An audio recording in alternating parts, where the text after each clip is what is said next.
of days ago, I saw on Instagram the video of an influencer who was pretending to do a beach clean purely and entirely for content reasons. So this person was staging the whole thing so they could post about it on social media. They even had a friend there taking pictures and photos. Of course, everything was extremely posed. They were like putting things in trash bags, and they were pretending to struggle whilst carrying these super heavy, apparently super heavy trash bags. And then when they were satisfied with the photo and video shoot, so when everything was over and they had enough material to post on social media, they literally went away, leaving the trash that they picked up and all the trash bags on the beach. Aside from the fact that I had a couple of minutes where I got really angry, and I thought, if I'm ever gonna meet this person in real life, I think I'm gonna be so mad. This person would wish they never met me. The only few things that I want to comment about this are: A, this is the proof that social media can be insanely fake, so never fully trust what you see on social media. And B, there are all sorts of stupid people willing to do anything, even to fake and stage things, just so they could be more likable, so they could have more following, whilst playing with sustainability and the future of Mother Earth, which in my opinion is something insanely ridiculous and embarrassing to do. But you do you. I think that what's happened in the last few years, especially like ever since sustainability got attention, also and especially thanks to social media, what happened is that the idea of sustainability that has been instilled in people, or in the majority of people, is something completely distorted from reality. Sustainability is perceived as something that only influencer can achieve, or only privileged people, or is something that brands, mostly through greenwashing, is trying to force you to believe. And that is something absolutely not true, in my opinion. So a few months ago, I started what has become, thanks to you watching, a video series called Simple and Cheap Sustainable Habits that I had for years. And the goal behind this whole idea was to make sustainability something real, something realistic, something relatable, something that normal people in their day-to-day life can do. Look at me, I'm an average person. I do not consider myself an influencer. Please don't call me that. It just makes me cringe so bad. It's not like I'm saying that I'm better than someone else, but the truth is that I am a normal person, and I try to make things relatable so that you watching can feel like you can relate to me, and maybe there's something that you can learn from me, or I can inspire you to do, and vice versa. Maybe there's something that I can learn from you.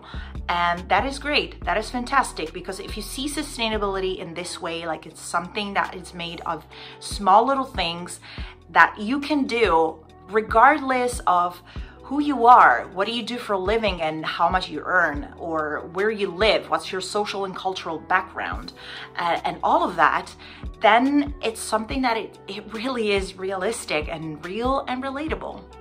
Long story short, today is the chapter number 3 of the Simple and Cheap Sustainable Habits that I had for years. If this is the first time tuning into this little series that I made, well, first of all, hi, I'm Jenny. If you missed the first 2 videos of this series, I'm going to link them below as well as in the cards, so you can kind of like have an understanding of what I'm talking about. And instead, if you already watched those videos, well, thank you so much for tuning in again. And without further ado, here's part number 3 of the Simple and Cheap Sustainable Habits that I had for years. And of course, if you enjoyed this topic and you would like to see more of it in an upcoming video, don't forget to like and comment for part 4. I honestly don't understand why so many people aren't mindful with electricity. Why would you leave lights on if you're not using the room? Or why would you leave your charger plugged in if there is no phone or laptop in charge? Being sustainable comes also and especially from being mindful about things. Acting like electricity is endless is such a waste. Being sustainable while saving money can be that simple.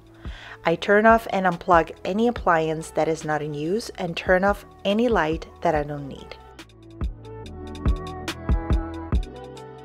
I can't remember when was the last time I bought a deodorant in a store. I have been making my own for years, and it's hands down the best one I've ever used.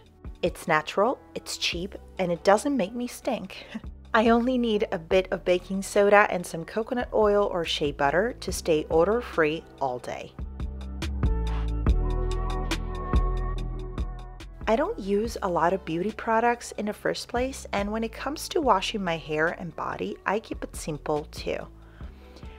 Solid shampoo and a bar of soap is all I need on a regular basis.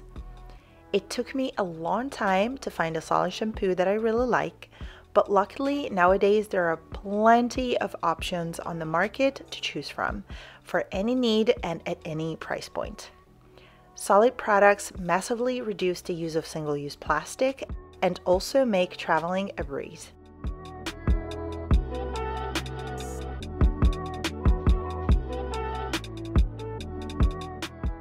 I've always hung my clothes to dry without the need to buy and own a tumble dryer, and that is how I intend to continue living. It is much more environmentally friendly and much more gentle on your clothes, making them last longer.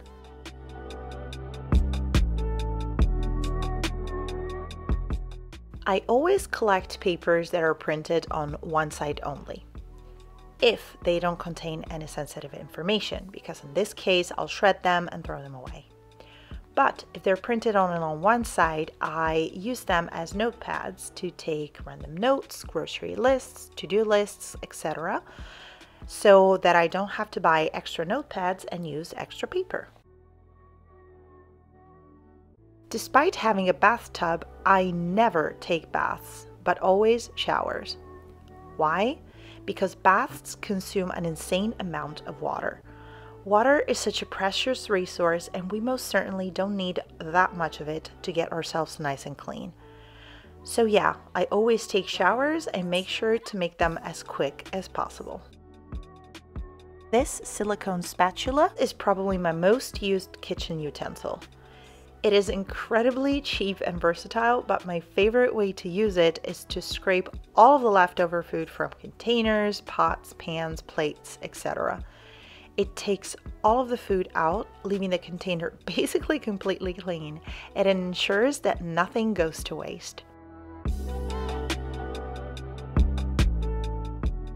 Newer toilet flushes have two different settings to use less or more water depending on if you did number 1 or number 2. Older toilets like mine have only one single flush button, so the water isn't automatically dosed. So to use less water when needed, I simply push the button back so the flush will stop and consume less water. And that, my friends, is all for today. Thank you all so much for watching. I really hope you have found this video helpful, inspiring. If this is the case, it would help me so much if you could like it, you could share it with someone who might benefit from it. You could leave a comment telling me what do you think about all of these. Are these things that you already do or not? And yeah, consider subscribing if you still haven't. Thank you all so much for watching. I will see you in my next one.